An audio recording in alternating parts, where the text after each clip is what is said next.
نبي بعده وعلى آله وأصحابه الذين أوفوا عهده أما بعد فأعوذ بالله من الشيطان الرجيم بسم الله الرحمن الرحيم لقد كان لكم في رسول الله أسوة حسنة سبحان ربك رب العزة عما يصفون وسلام على المرسلين والحمد لله رب العالمين سبحانك لا علم لنا إلا ما علمتنا إنك أنت العليم الحكيم رب اشرح لي صدري ويسر لي أمري واحلل عقدة من لساني يفقهوا قولي رب يسر ولا تعسر وتممه بالخير وبك نستعين اللهم إنا نسألك علما نافعا ورزقا واسعا وعملا متقبلا اللهم صل على سيدنا محمد وعلى آل سيدنا محمد أفضل صلواتك بعدد معلوماتك وبارك وسلم اللهم صل على محمد النبي الأمي وعلى آله وسلم تسليما گرامی قدر سامعین حضرات،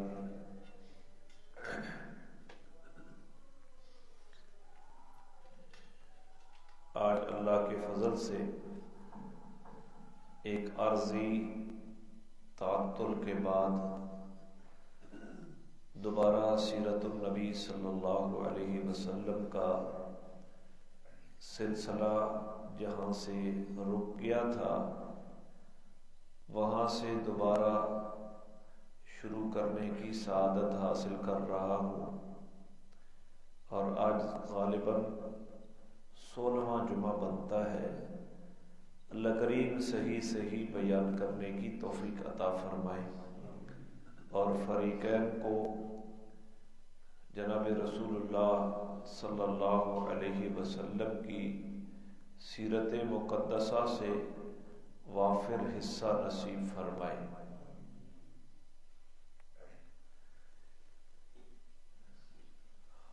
آخری بات جو گزری تھی،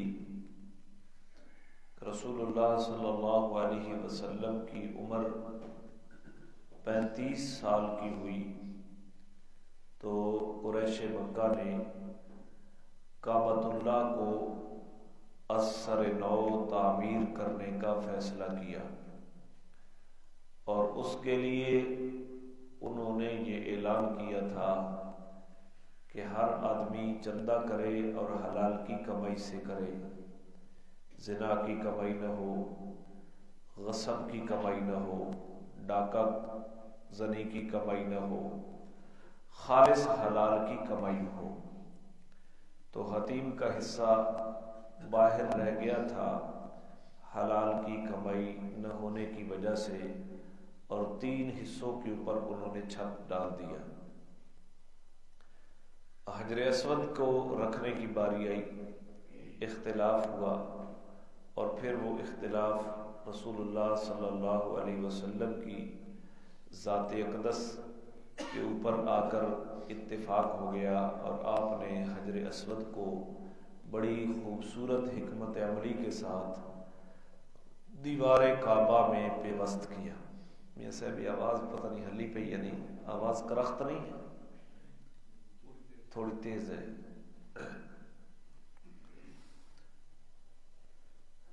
بھٹا ہی نہ بہا دے موس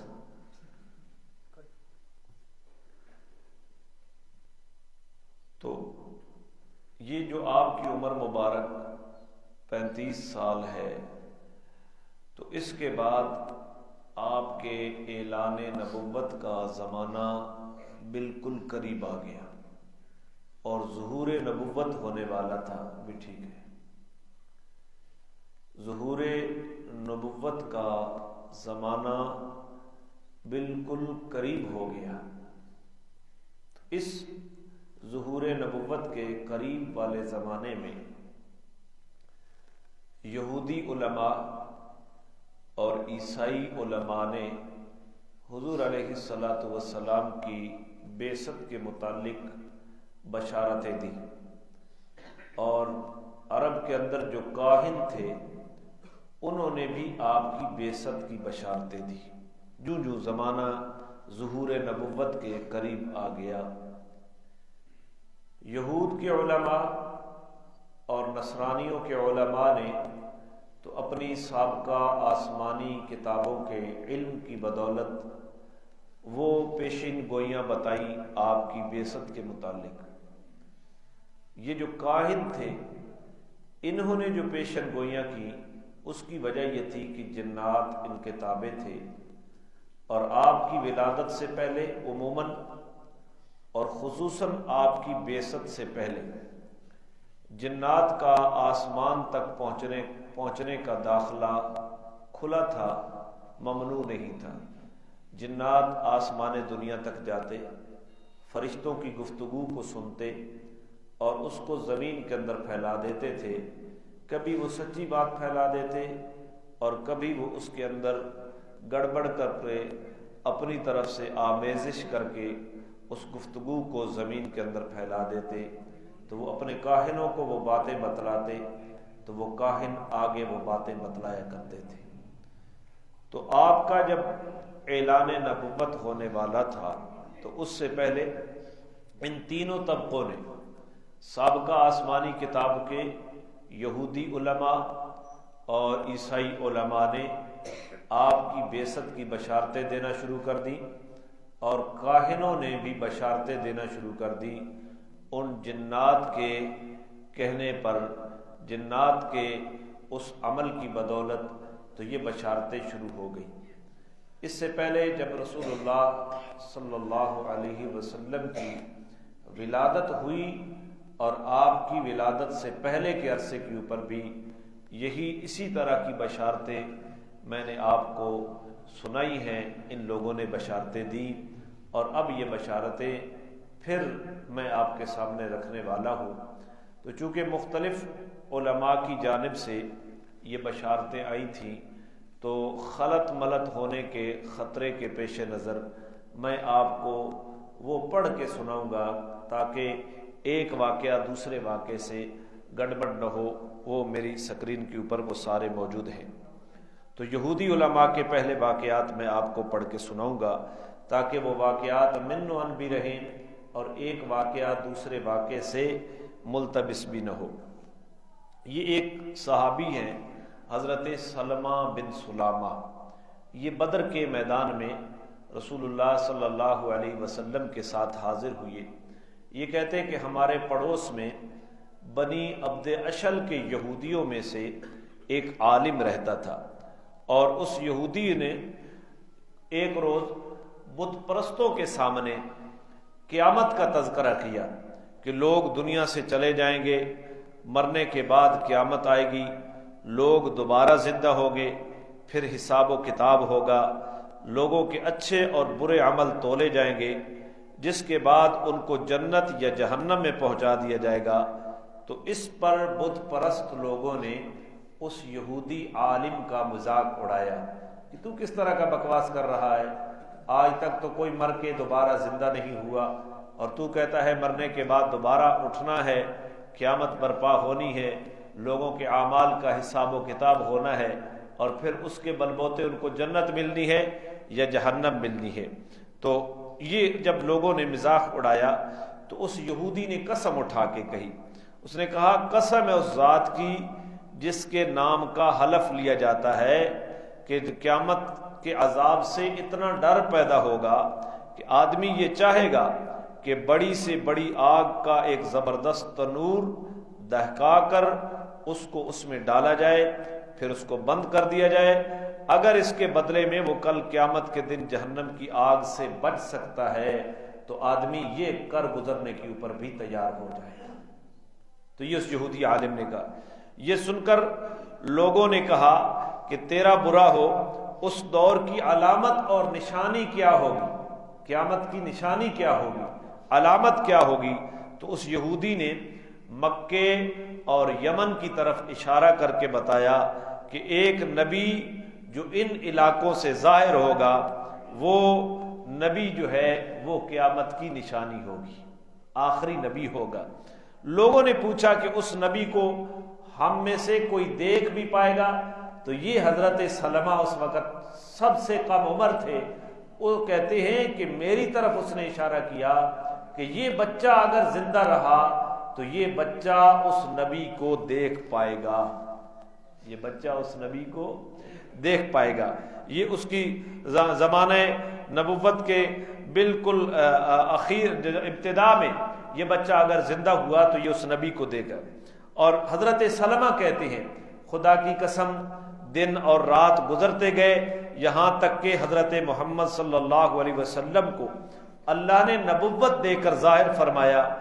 اس وقت بھی وہ یہودی ہمارے درمیان موجود تھا، چنانچہ ہم حضور کی بعثت کے بعد ایمان لے آئے اور وہ یہودی عالم ایمان نہ لایا، تو ہم نے اسے کہا کہ تیرے کہنے کی بدولت ہم نے اس کو نبی مانا، ہم نے وہ بشارتیں تجھ سے سنی تھی، آج تو خود نہیں مان رہا۔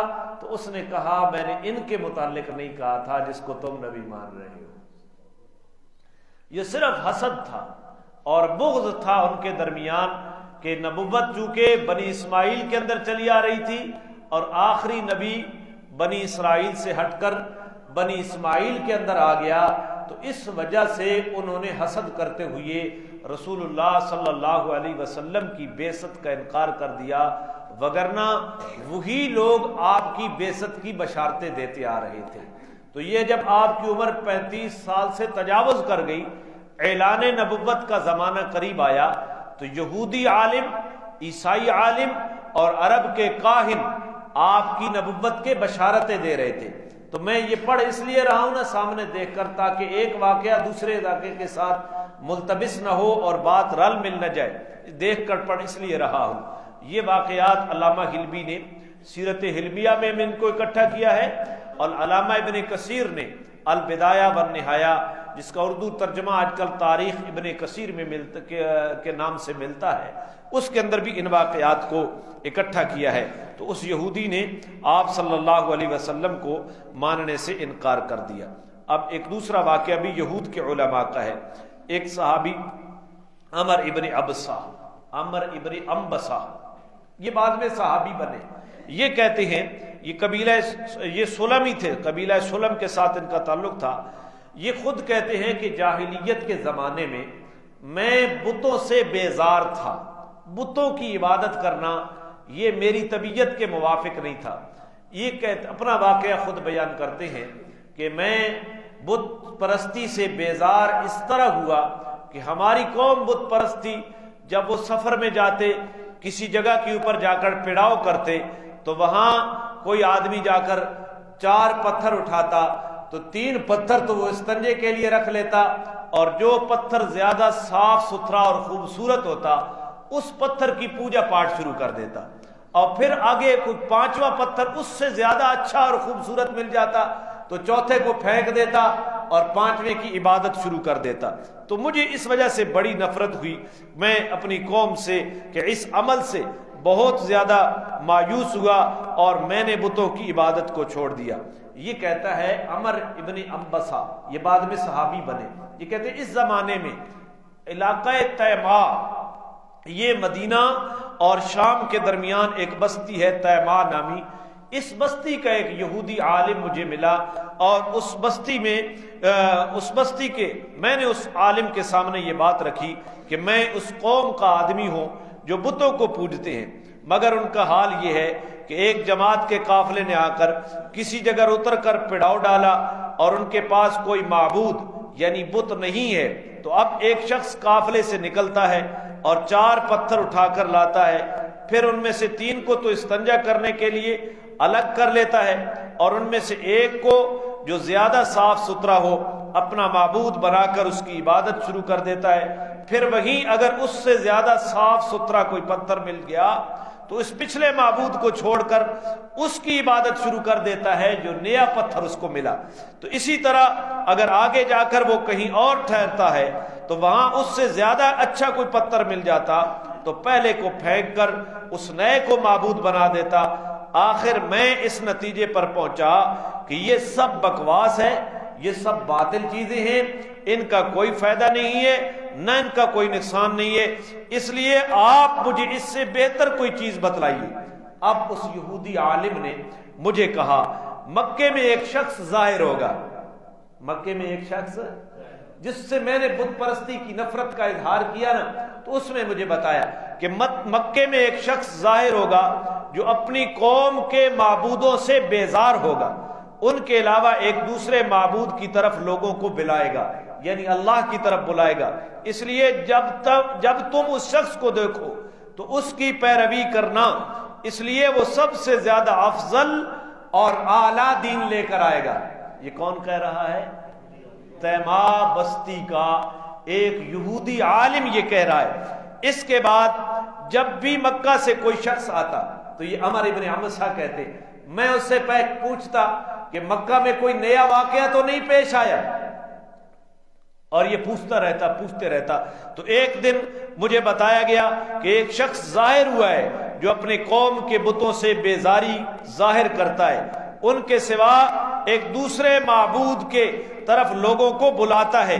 یہ سنتے ہی میں نے اپنی سواری تیار کی اور فوراً مکے روانہ ہو گیا۔ میں سیدھا اس جگہ پر جا پہنچا جہاں پر مکے میں پہلے ٹھہرا کرتا تھا۔ پھر میں نے اس شخص کے متعلق معلوم کیا کہ جس نے نبوت کا دعویٰ کیا ہے، تو میں نے اس کو بڑا حلیم پایا، بڑا حوصلے والا پایا اور بڑا سلیم پایا، یعنی جس کی عقل کے اندر بھی بڑی سلامتی موجود تھی۔ تو قریش کو دیکھا کہ وہ اس شخص کے اوپر غضبناک تھے، اس کے دین کو ماننے کے لیے تیار نہیں تھے۔ مجھے اس شخص کی طبیعت دیکھ کر ہمدردی پیدا ہوئی، پھر میں اس کے پاس پہنچا۔ اب میں نے ان سے پوچھا آپ کیا ہیں؟ تو آپ نے جواب دیا کہ میں نبی ہوں۔ میں نے پھر پوچھا کہ آپ کو کس نے نبی بنایا؟ تو انہوں نے کہا اللہ نے۔ پھر میں نے پوچھا کہ آپ کیا پیغام لے کر آئے ہیں؟ تو انہوں نے کہا کہ اللہ کی عبادت کرنی چاہیے جو اکیلا ہے، اس کا کوئی شریک نہیں ہے۔ کس کی عبادت کرنی چاہیے؟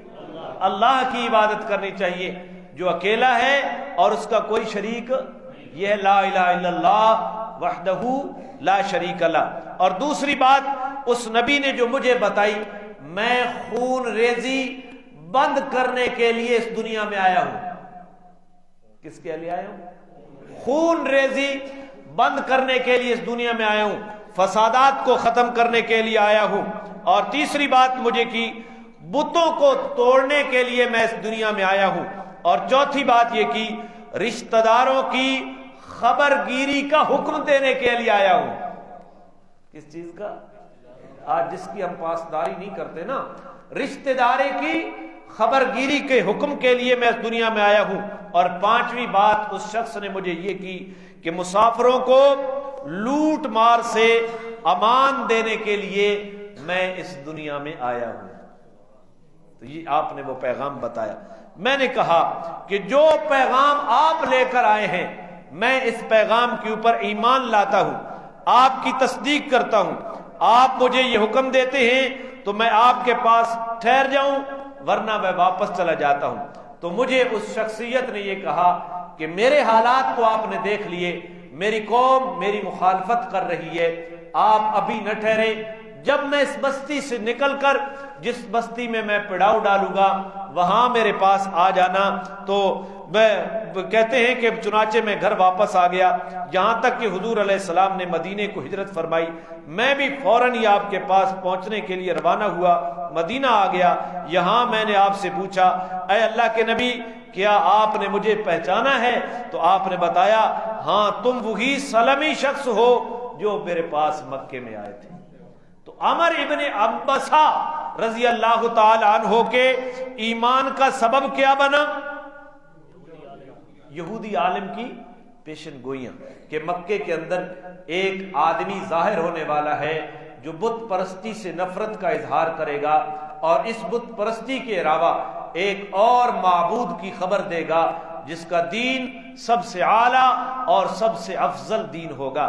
تو میں بات یہ بتلا رہا تھا کہ جس طرح حضور کی ولادت سے پہلے یہودی علماء نے اور عیسائی علماء نے اور قریش مکہ کے پاس جو کاہن رہتے تھے جاہلیت کے زمانے میں، ان تینوں طبقوں نے حضور کی ولادت کی بشارتیں دی۔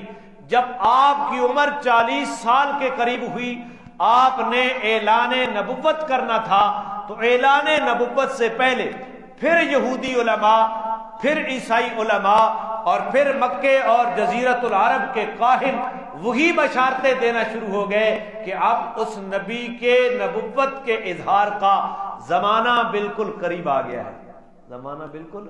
اور ایک ایک واقعہ میں پڑھ کے سنا رہا ہوں تاکہ کسی قسم کی غلطی کا امکان نہ رہے۔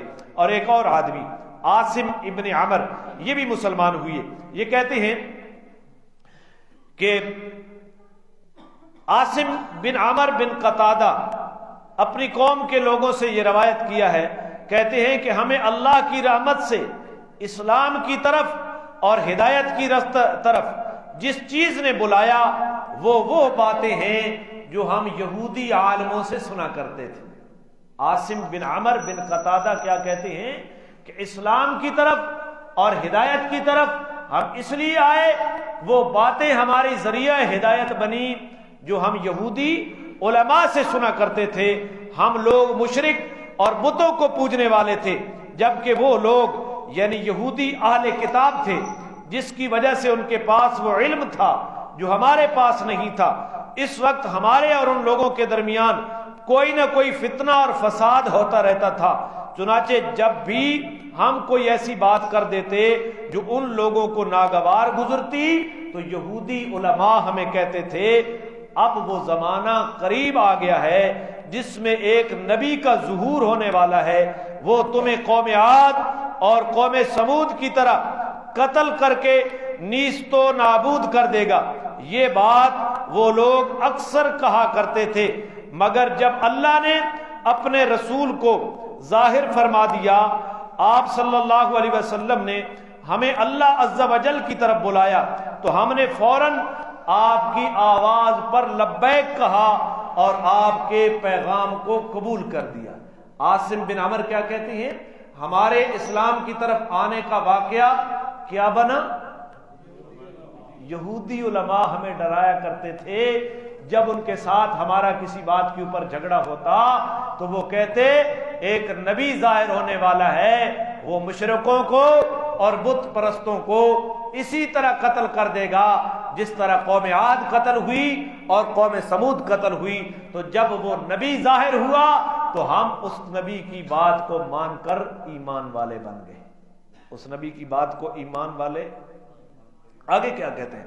اس وقت ہمیں آپ میں وہ تمام نشانیاں بھی نظر آ گئیں جن سے وہ لوگ ہمیں بلا وجہ ڈرایا کرتے تھے، چنانچہ اس بارے میں ہم نے جلدی اور پہل کی اور خود ان لوگوں نے کفر کیا۔ خود ان لوگوں نے کیا کیا؟ پتہ یہ بات چل رہی کہ کبھی کبھی لوگ جانتے بوجھتے ہوئے بھی اگر اللہ کی جانب سے ہدایت نہ ہو تو ہدایت سے محروم رہ جایا کرتے ہیں۔ لہذا اللہ سے کیا مانگنی چاہیے؟ جانتا تو ابو جہل بھی تھا کہ یہ نبی ہے لیکن مانتا نہیں تھا۔ جاننا اور ہے، ماننا اور ہے۔ جانتے یہودی علماء تھے ایک نبی نے آنا ہے، لیکن جب وہ نبی آیا تو ماننے سے کیا ہو گئے؟ عاصم بن عمر صحابی بن گئے۔ اور یہ کہتے ہیں کہ پھر اللہ نے ان یہودیوں کے بارے میں قرآن کی آیت نازل کی، وَلَمَّا جَاءَهُمْ كِتَابٌ مِّنْ عِنْدِ اللَّهِ مُصَدِّقٌ لِمَا مَعَهُمْ وَكَانُوا مِن قَبْلُ يَسْتَفْتِحُونَ عَلَى الَّذِينَ كَفَرُوا فَلَمَّا جَاءَهُم مَّا عَرَفُوا كَفَرُوا بِهِ فَلَعْنَةُ اللَّهِ عَلَى الْكَافِرِينَ کہ جب اللہ کی جانب سے وہ پیغمبر ایک کتاب لے کر آیا جو ان کے پاس جو کتابیں تھیں تورات اور انجیل، یہ قرآن ان کتابوں کی تصدیق کرنے والی تھی، اور وہ یہودی اور عیسائی علماء اسی پیغمبر کے ذریعے کافروں کے اوپر اللہ سے فتح کی دعائیں مانگتے تھے پیغمبر کا وسیلہ دے کر۔ لیکن جب وہ پیغمبر آ گیا اور انہوں نے پہچان لیا، اس کے بعد انہوں نے کفر کیا، فلعنت اللہ علی الکافرین، اللہ کی لعنت ہو ایسے کافروں کے اوپر، اللہ کی لعنت ہو ایسے۔ تو عاصم ابن عمر بھی یہ گواہی دے رہے ہیں کہ ہمارا ایمان یہودی علماء کی بشارتوں کی وجہ سے ہمارا ایمان حضور کے اوپر ثابت ہوا۔ اب ایک اور واقعہ، بنو قریظہ کا ایک بہت بڑا شخص، بنو قریظہ یہودی تھے، ایک شیخ، بہت بڑے شیخ ہیں، یہ مدینہ کے اندر رہتے تھے، اور جب مدینہ کے اندر قحط پڑتا تو لوگ اس یہودی عالم کو، بوڑھے عالم کو لے جایا کرتے کہ آپ اللہ سے بارش کی دعا کریں، تو یہ لوگوں کو لے جاتے اور کہتے کہ کچھ نہ کچھ صدقہ کر۔ اس روایت میں وہ سارا لکھا ہوا ہے، صدقہ، کتنا کتنا صدقہ ہم لے جایا کرتے تھے۔ لیکن جب یہ عمر کے آخری حصے کو پہنچا نا، اس کو ابن حیبان کہتے، تو یہ بارش کی دعائیں کرتا۔ اس کے بعد جب ابن حیبان بنو قریظہ کے یہودیوں کا سب سے بڑا عالم، اس کا آخری وقت آیا، جب اس کو یقین ہو گیا کہ اب موت سر پر آ چکی، تو اس نے اپنی قوم کے لوگوں سے کہا، اے گروہ یہود، تمہارا کیا خیال ہے کہ میں کس وجہ سے دولت مند اور سرسبز و شاداب علاقے کو چھوڑ کر اس بنجر اور بھوکے علاقے میں آ کر آباد ہو گیا ہوں؟ یہ شام کا تھا، بنو قریظہ میں تھے، بسنے والا ملک شام سے آیا۔ تو اس نے آخری وقت میں یہودیوں کو کہا کہ آخر کیا وجہ پیش آئی، ملک شام کا ایک آباد علاقہ، سرسبز و شاداب علاقہ چھوڑ کر میں مدینہ کی زمین کے اوپر آباد ہو گیا ہوں جو بنجر ہے، بے آب ہو گیا ہے۔ تو ان یہودیوں نے کہا کہ آپ ہی بہتر جانتے ہوں گے۔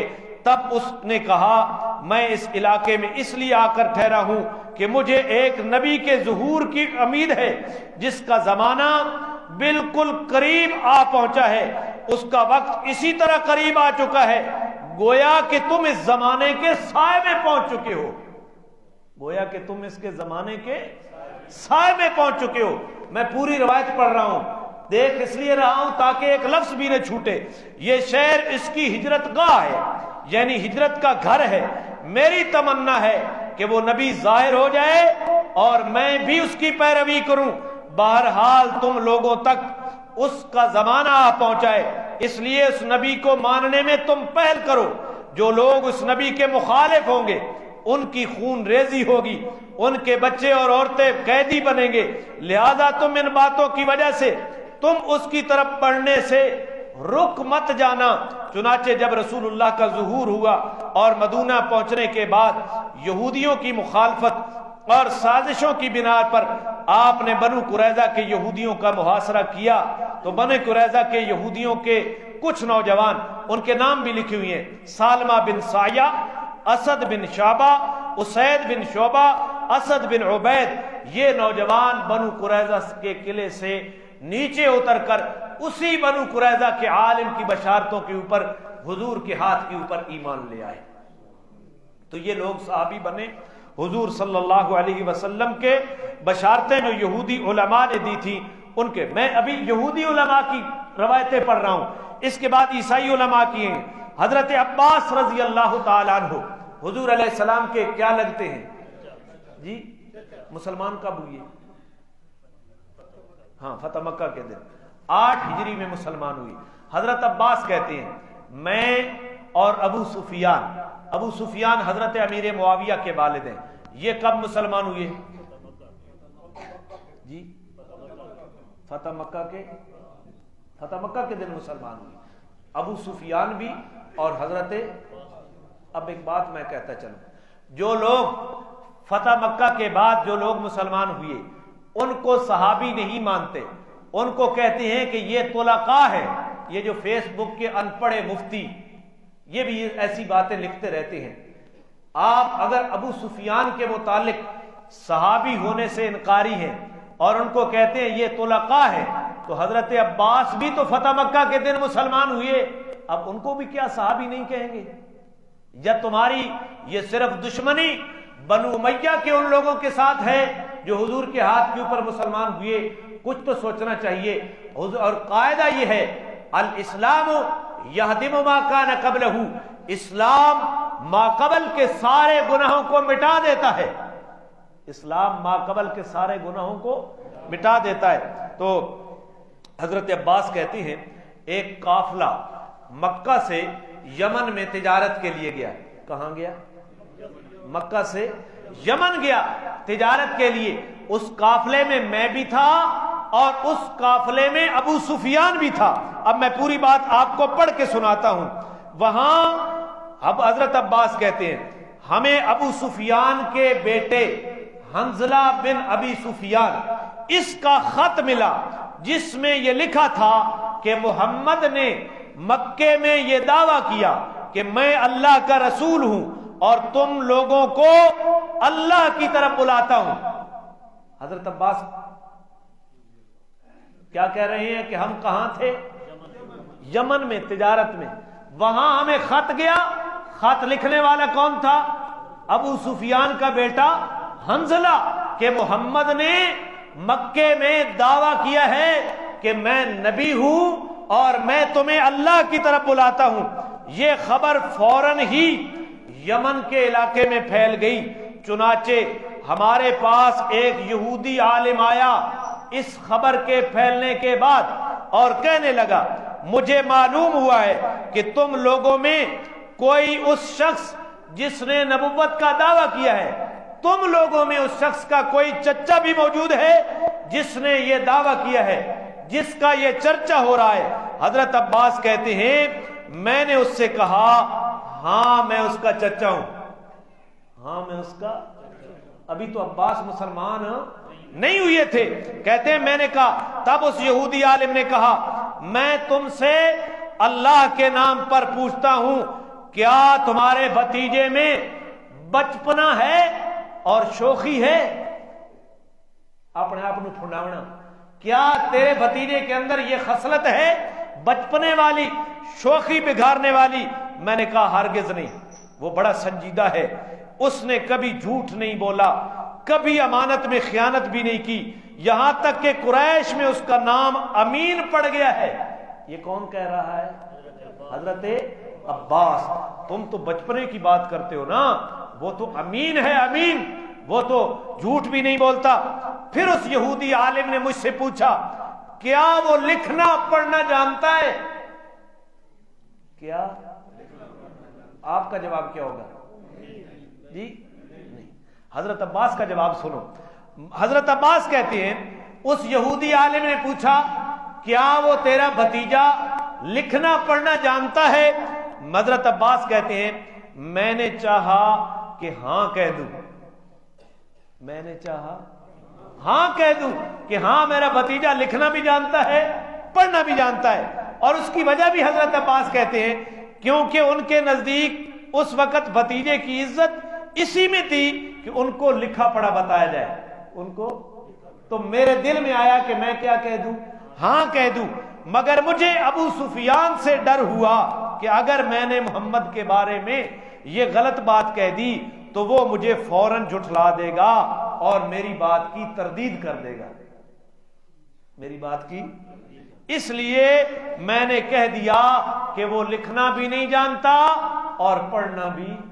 یہاں سے ایک بات پتہ چلی کہ مکے کے اندر جھوٹ کا رواج کافروں کے اندر بھی نہیں تھا۔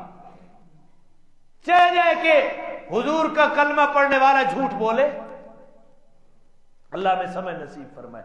تو ابو سفیان کہتے ہیں کہ عباس کہتے ہیں ابو سفیان کی تردید کی وجہ سے یہ سنتی ہی، یہ بات سنتی ہی حضرت عباس کہتے ہیں وہ یہودی اپنی چادر تک چھوڑ دی اور کھڑا ہو گیا اور سخت گھبراہٹ میں یہ کہتا ہوا چلا گیا یہودی ذبح ہو گئے، یہودی قتل ہو گئے، یہودی ذبح ہو گئے، یہودی قتل ہو۔ یہ حضرت عباس نے اس عالم یہودی کے۔ پھر کہتے ہیں حضرت عباس کہتے ہیں جب ہم لوٹ کر اپنی منزل پر آئے، جہاں پڑاؤ تھا نا اس جگہ پر آئے تو ابو سفیان نے مجھ سے کہا اے ابو الفضل، حضرت عباس کے بیٹے ہیں فضل بن عباس، اس کی وجہ سے ان کو ابو الفضل کہا جاتا ہے، اے ابو الفضل یہودی تمہارے بھتیجے سے بہت ڈر رہے ہیں۔ حضرت عباس کا لقب ابو الفضل تھا نا، تو ابو الفضل یہودی تیرے بھتیجے سے بڑے ڈر رہے ہیں۔ میں نے کہا میں نے دیکھا ہے اور شاید تم اس پر ایمان لے آئے ہو۔ حضرت عباس کہتے ہیں کہ میں نے ابو سفیان کو کہا کہ شاید تم میرے بھتیجے کے اوپر ایمان لے آئے ہو، تو ابو سفیان نے جواب دیا میں اس پر اس وقت تک ایمان نہیں لاؤں گا جب تک مقام قدا پر گھوڑے سواروں کا لشکر نہ دیکھ لوں۔ مقام قدا پر گھوڑے سواروں کا لشکر، اس وقت تک میں ایمان نہیں لگا۔ میں نے کہا تم کیا کہہ رہے ہو ابو سفیان؟ یہ بات ابو سفیان نے کہی، یہ بات تو بغیر سوچے سمجھے میرے منہ سے نکل گئی، مگر میں اتنا جانتا ہوں کہ اللہ کبھی بھی مقام قدا پر گھوڑے کے لشکروں کو جمع نہیں کرے گا۔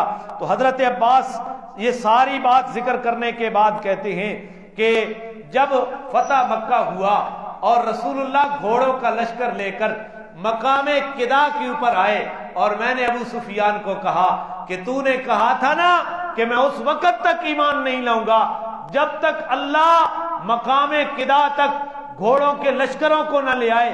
اب تو نے اپنی آنکھوں سے دیکھ لیا مقام قدا بھی موجود ہے اور میرا بھتیجا محمد گھوڑوں کا لشکر لے کر آیا ہے۔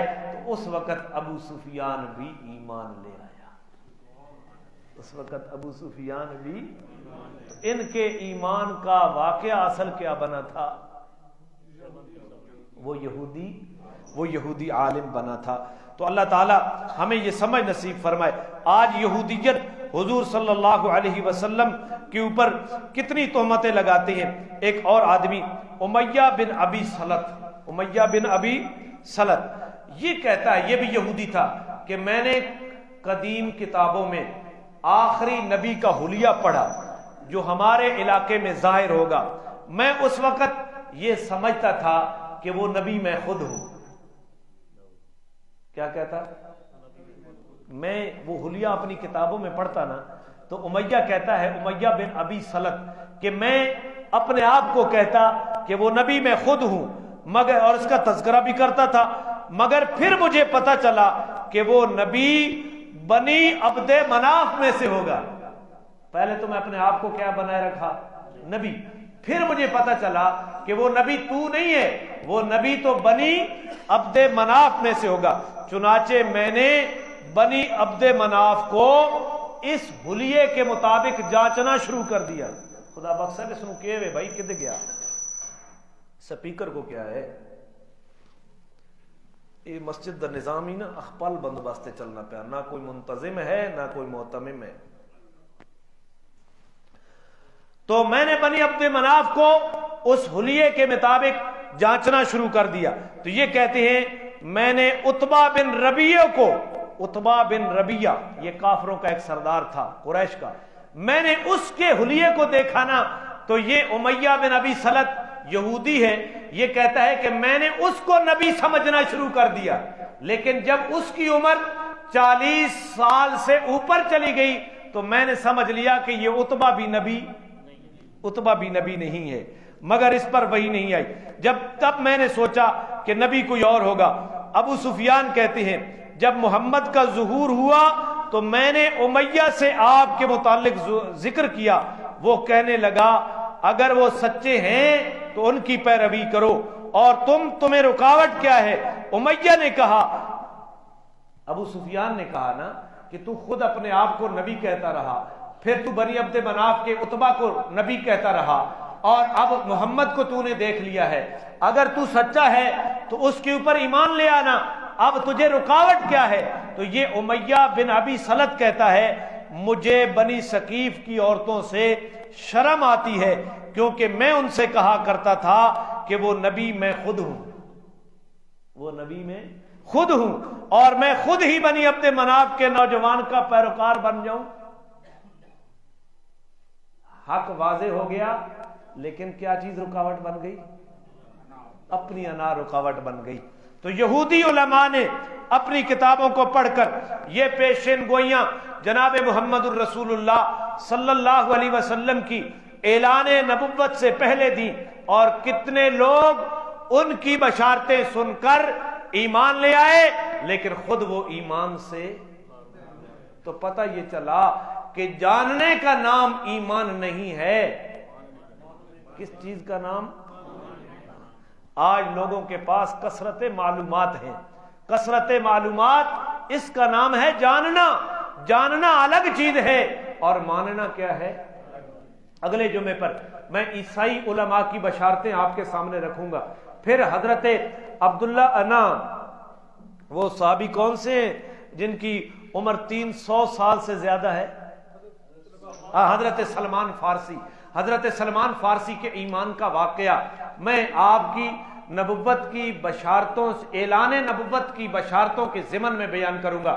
وگرنہ وہ ایمان تو لائے تھے جب نبی پاک ہجرت کر کے مدینہ میں آئے، لیکن بڑا عجیب دلچسپ واقعہ ہے. اپنے علاقے سے چلے، حضور کے اعلان نبوت کی بشارتیں پڑھ کر اپنی کتابوں سے وہ مدینہ میں آ کر آباد ہوئے، اور جب آپ مدینہ میں ہجرت کر کے تشریف لے آئے تو اس وقت سلمان فارسی ایمان لائے. وہ انشاءاللہ اگلے جمعہ پر عیسائی علماء کی بشارتیں اور حضرت سلمان فارسی رضی اللہ تعالی عنہ کا وہ ایک عظیم واقعہ ہے، ایک تفصیلی واقعہ ہے، وہ میں آپ کو پڑھ کے سناؤں گا کہ کس طرح حضور صلی اللہ علیہ وسلم کی بشارتیں پہلی کتابوں کے اندر موجود تھی. یہودی علماء بھی دیتے آئے، عیسائی علماء بھی دیتے آئے اور مکہ کے کاہن بھی دیتے آئے، لیکن جن کی قسمت میں ایمان تھا انہوں نے قبول کر لیا، اور جن کی قسمت میں ایمان نہیں تھا انہوں نے. تو کس سے مانگنی چاہیے ہدایت؟ جن کو ہدایت مل گئی ہے نا، وہ فرض نماز کے بعد یہ دعا پڑھا کریں، ربنا لا تزغ قلوبنا بعد اذ ہدیتنا. اے اللہ جب تو نے ہمیں ہدایت دے دی ہے نا، ہدایت ایمان کو کہتے ہیں، اللہ جب تو نے ہمیں ہدایت دے دی ہے، ہدایت دینے کے بعد ہمارے دلوں کو ٹیڑھا نہ کرنا. ربنا لا تزغ قلوبنا بعد اذ ہدیتنا وہب لنا من لدنک رحمہ، اور ہمیں اپنی جانب سے رحمت عطا کرنا. انک انت الوہاب، بے شک تو ہی سب کچھ عطا کرنے والا ہے، بے شک سب کا داتا تو ہی ہے. وہاب کا معنی اردو میں ہوتا ہے سب کچھ عطا کرنے والا، اور فارسی میں وہاب کہتے ہیں داتا کو. تو داتا کون ہے؟ اللہ عمل کی توفیق عطا فرمائے. کل انشاءاللہ درس